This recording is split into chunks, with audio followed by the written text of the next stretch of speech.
شہر کے کھنڈرات آج بھی صنعاء سے 60 میل مشرق میں پائے جاتے ہیں۔ 115 قبل مسیح سے 300 عیسوی تک کا دور۔ اس دور میں سبا کی مملکت پر قبیلہ حمیر کو غلبہ حاصل رہا اور اس نے معارف کی بجائے ریدان کو اپنا پائے تخت بنایا۔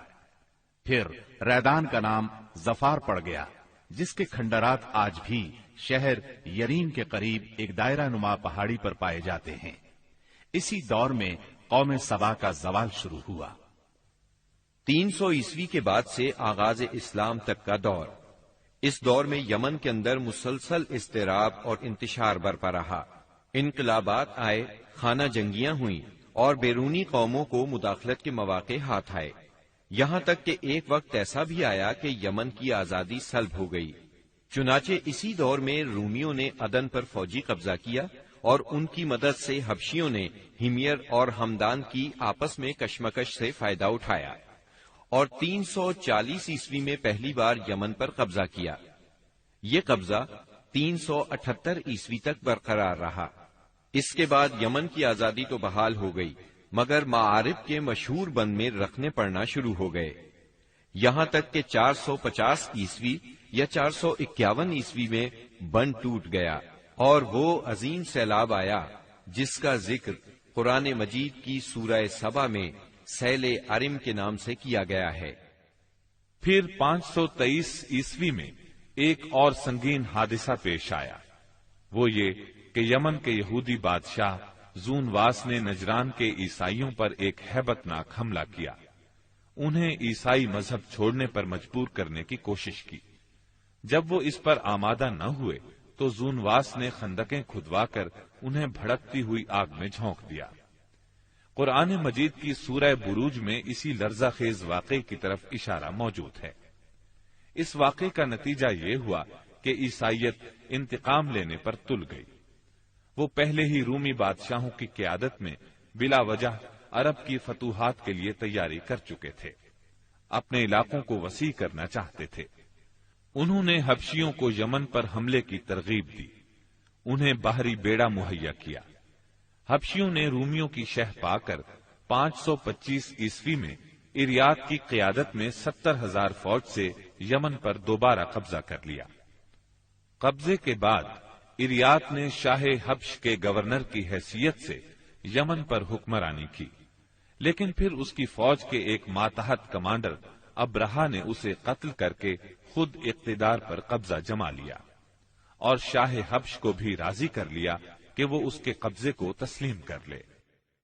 یہ وہی ابرہا ہے جس نے بعد میں خانہ کعبہ کو ڈھانے کی کوشش کی اور ایک لشکر جرار کے علاوہ چند ہاتھیوں کو بھی فوج کشی کے لیے ساتھ لایا، جس کی وجہ سے یہ لشکر اصحاب الفیل کے نام سے مشہور ہوا۔ عراق اور اس کے نواحی علاقوں پر سائرس اعظم کے زمانے ہی سے اہل فارس کی حکمرانی چلی آ رہی تھی۔ اسے کوروش کبیر، خورس یا سائرس ذوالقرنین بھی کہا جاتا ہے۔ اس کا زمانہ 557 تا 529 قبل مسیح ہے۔ اس کے مقابلے میں کسی کو آنے کی جرت نہیں تھی، یہاں تک کہ 326 قبل مسیح میں سکندر مقدونی نے دارا اول کو شکست دے کر فارسیوں کی طاقت توڑ دی، جس کے نتیجے میں ان کا ملک ٹکڑے ٹکڑے ہو گیا اور طوائف الملوکی شروع ہو گئی۔ یہ انتشار 230 عیسوی تک جاری رہا۔ اسی دوران میں قحطانی قبائل نے اپنا وطن چھوڑ کر عراق کے ایک بہت بڑے اور شاداب سرحدی علاقے پر بود و باش اختیار کر لی۔ پھر عدنانی لوگ اپنا وطن چھوڑ کر اس طرف آئے۔ انہوں نے لڑ بھیڑ کر جزیرہ فراتیہ کے ایک حصے پر اپنا قبضہ جما لیا۔ ادھر 226 عیسوی میں اردشیر نے جب ساسانی حکومت کی داغ بیل ڈالی تو رفتہ رفتہ فارسیوں کی طاقت ایک بار پھر پلٹ آئی۔ اردشیر کے عہد میں حیرہ، بادیات العراق اور جزیرے کے ربیعی اور مزری قبائل پر جزیمت الوضاح کی حکمرانی تھی۔ شاہان حیرہ کے پاس فارسی فوج کی ایک یونٹ ہمیشہ رہا کرتی تھی، جس سے بادیہ نشین عرب باغیوں کی سرکوبی کا کام لیا جاتا تھا۔ یہ بات تو مشہور ہے کہ مکے میں آبادی کا آغاز سیدنا اسماعیل علیہ السلام سے ہوا۔ آپ نے 137 سال کی عمر پائی اور تاحیات مکے کے سربراہ اور بیت اللہ کے متولی رہے۔ آپ کے بعد آپ کے دو صاحبزادگان نابت پھر قیدار یا قیدار پھر نابت یکے بعد دیگرے مکے کے والی ہوئے۔ ان کے بعد ان کے نانا مزاز بن عمرو جرہمی نے اقتدار اپنے ہاتھ میں لے لیا۔ اس طرح مکے کی سربراہی بنو جرہم کی طرف منتقل ہو گئی اور ایک مدت تک انہی کے ہاتھ میں رہی۔ سیدنا اسماعیل علیہ السلام کا زمانہ قریباً 2000 برس قبل مسیح ہے۔ اس حساب سے مکے میں قبیلہ جرہم کا وجود کوئی 2100 برس تک رہا اور ان کی حکمرانی قریباً 2000 برس تک رہی۔ بنو خزاعہ نے مکہ پر قبضہ کرنے کے بعد بنو بکر کو شامل کیے بغیر تنہا اپنی حکمرانی قائم کی۔ البتہ 3 اہم اور امتیازی منصب مضری قبائل کے حصے میں آئے۔ نمبر 1، حاجیوں کو عرفات سے مزدلفہ لے جانا اور یوم النفر یعنی 13 ذی الحجہ کو مینا سے روانگی کا پروانہ دینا۔ یہ حج کے سلسلے کا آخری دن ہے۔ یہ اعزاز الیاس بن مضر کے خاندان بنو غوث بن مرہ کو حاصل تھا۔ یہ صوفہ کہلاتے تھے۔ نمبر 2، 10 ذی الحجہ کی صبح کو مزدلفہ سے مینا کی جانب افاضہ یعنی روانگی۔ یہ اعزاز بنو ادوان کو حاصل تھا۔ نمبر 3، حرام مہینوں کو آگے پیچھے کرنا۔ یہ اعزاز بنو کنانہ کی ایک شاخ بنو تمیم بن عدی کو حاصل تھا۔ مکہ معظمہ پر بنو خزاعہ کا اقتدار کوئی 300 برس تک قائم رہا۔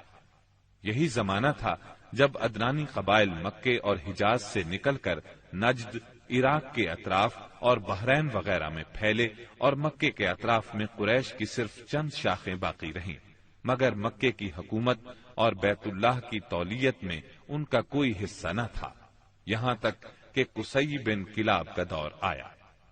قصی نے مکے کا بندوبست اس طرح کیا کہ قریش کو مکے کے اطراف سے بلا کر پورا شہر ان پر تقسیم کر دیا اور ہر خاندان کا ٹھکانہ مقرر کر دیا۔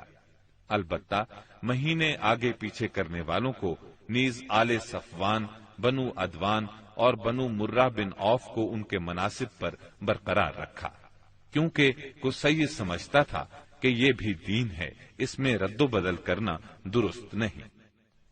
قصی کا ایک کارنامہ یہ بھی ہے کہ اس نے حرم کعبہ کے شمال میں دار الندوہ تعمیر کیا۔ اس کا دروازہ مسجد کی طرف تھا۔ دار الندوہ دراصل قریش کی پارلیمنٹ تھی، جہاں تمام بڑے بڑے اور اہم معاملات کے فیصلے ہوتے تھے۔ قریش پر دار الندوہ کے بڑے احسانات ہیں، کیونکہ یہ ان کے اتحاد کا ضامن تھا اور یہیں ان کے الجھے ہوئے مسائل احسن طریقے سے طے ہوتے تھے۔ قصی کو سربراہی اور عظمت کے یہ مرتبے حاصل تھے۔ نمبر 1، دار الندوہ کی صدارت، جہاں بڑے بڑے معاملات کے بارے میں مشورے ہوتے تھے اور جہاں یہ لوگ اپنی بیٹیوں کی شادیاں بھی کرتے تھے۔ نمبر 2، لوا یعنی جنگ کا پرچم قصی ہی کے ہاتھوں باندھا جاتا تھا۔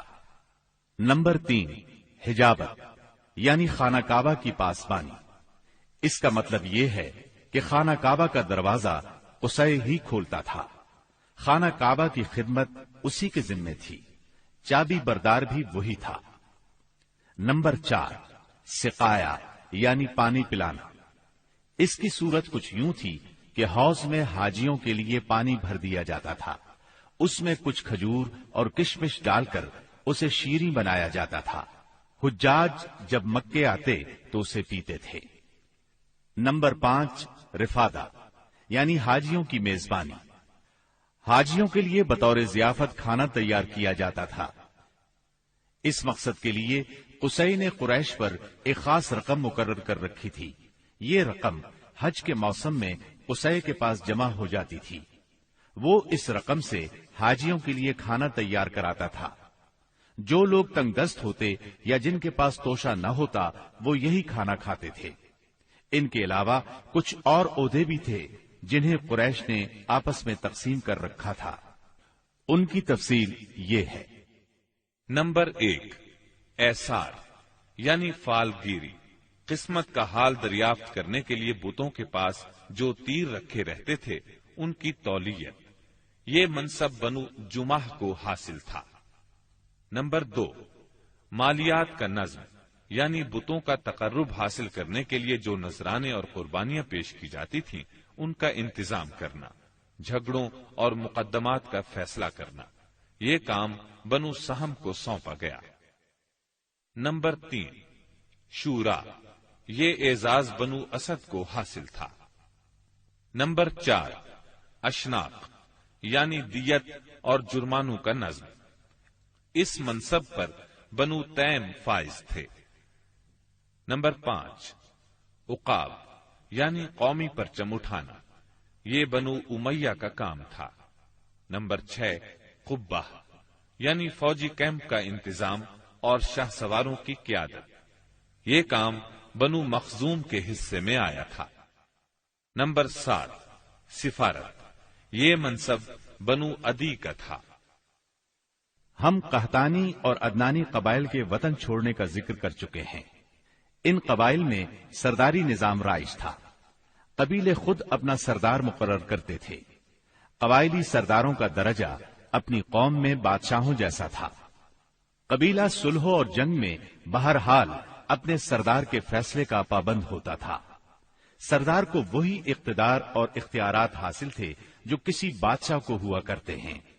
حتیٰ کہ بعض سرداروں کا یہ حال تھا کہ اگر کبھی وہ بگڑ جاتے تھے تو ہزاروں تلواریں بے نیام ہو جاتی تھیں، اور وہ یہ بھی نہیں پوچھتے تھے کہ سردار کے غصے کا سبب کیا ہے۔ اب رہا سیاسی حالات کا مسئلہ۔ جزیرت العرب کے 3 سرحدی علاقے تھے۔ یہ تینوں غیر ممالک کے پڑوس میں تھے۔ ان کی سیاسی حالت سخت پریشان کن تھی۔ وہاں انتشار کی کیفیت تھی۔ صورتحال زوال پذیر تھی۔ انسان مالک تھا یا غلام، حاکم تھا یا محکوم، بس انہی 2 طبقوں میں بٹا ہوا تھا۔ تمام تر فوائد سربراہوں کو، خاص طور پر غیر ملکی سربراہوں کو حاصل تھے، اور سارا بوجھ غلاموں کے سر تھا۔ وہ طرح طرح کے ظلم و ستم برداشت کرتے تھے، زبان نہیں کھول سکتے تھے، کیونکہ حکمرانی جبری تھی۔ انسانی حقوق نام کی کسی چیز کا دور دور تک وجود نہیں تھا۔ عرب کے عام باشندے اسماعیل علیہ السلام کی دعوت و تبلیغ کے نتیجے میں دین ابراہیم کے پیروکار تھے، اس لیے صرف اللہ کی عبادت کرتے تھے اور توحید پر کاربند تھے۔ لیکن وقت گزرنے کے ساتھ ساتھ انہوں نے اللہ کے احکامات کو بھلا دیا، پھر بھی ان کے اندر توحید اور دین ابراہیمی کے کچھ آثار باقی رہے، کچھ شعائر پر وہ عمل پیرا رہے، یہاں تک کہ بنو خزاعہ کا سردار عمرو بن لحی منظر عام پر آیا۔ اس کی نشو و نما نیکی، صدقہ و خیرات اور دینی باتوں سے گہری دلچسپی پر ہوئی تھی، اس لیے لوگوں نے اسے محبت کی نظر سے دیکھا، اسے بڑا عالم اور اللہ کا ولی سمجھ کر اس کی پیروی کی۔ پھر اس شخص نے ملک شام کا سفر کیا۔ اس نے دیکھا وہاں بتوں کی پوجا ہو رہی تھی۔ اس نے سمجھا یہ طریقہ بھی اچھا ہے اور برحق ہے، کیونکہ ملک شام پیغمبروں کی سرزمین تھی، آسمانی کتابیں وہاں نازل ہوئی تھیں۔ چنانچہ واپسی پر وہ وہاں سے اپنے ساتھ حبل بت بھی لے آیا اور اسے خانہ کعبہ کے اندر نصب کر دیا، اور اہل مکہ کو اللہ کے ساتھ شرک کی دعوت دی۔ اہل مکہ نے اس پر لبیک کہا۔ اس کے بعد بہت جلد حجاز کے باشندے بھی شامل ہو گئے، وہ بھی ان کے نقش قدم پر چل پڑے۔ اس طرح عرب میں بت پرستی کا آغاز ہوا۔ حبل کے علاوہ عرب کے قدیم ترین بتوں میں سے ایک منات تھا۔ یہ بحر احمر کے ساحل پر قدید کے قریب مشلل میں نصب تھا۔ اس کے بعد طائف میں لات نامی بت وجود میں آیا۔ پھر وادی نخلا میں عزا کا بت نصب کیا گیا۔ یہ تینوں عرب کے سب سے بڑے بت تھے۔ اس کے بعد حجاز کے ہر خطے میں شرک کی کثرت اور بتوں کی بھرمار ہو گئی۔ کہا جاتا ہے کہ ایک جن عمرو بن لحی کے تابع تھا۔ اس نے بتایا کہ قوم نوح کے بت یعنی ود، سوا، یغوث، یعوق اور نصر جدہ میں دفن ہیں۔ اس اطلاع پر عمرو بن لحی جدہ گیا اور ان بتوں کو کھود نکالا، پھر ان کو تہامہ لایا، اور جب حج کا زمانہ آیا تو انہیں مختلف قبائل کے حوالے کیا۔ یہ قبائل ان بتوں کو اپنے اپنے علاقوں میں لے گئے۔ اس طرح ہر قبیلے میں پھر ہر گھر میں ایک ایک بت ہو گیا۔ اسی پر بس نہیں کی گئی، اس کے بعد مشرکین نے مسجد حرام کو بھی بتوں سے بھر دیا۔ چنانچہ جب مکہ فتح ہوا تو بیت اللہ اور اس کے گردا گرد 360 بت تھے، جن کو خود رسول اللہ صلی اللہ علیہ وسلم نے اپنے دستے مبارک سے توڑا۔ آپ ہر ایک بت کو چھڑی سے ٹھوکر مارتے اور وہ گر جاتا۔ پھر آپ نے حکم دیا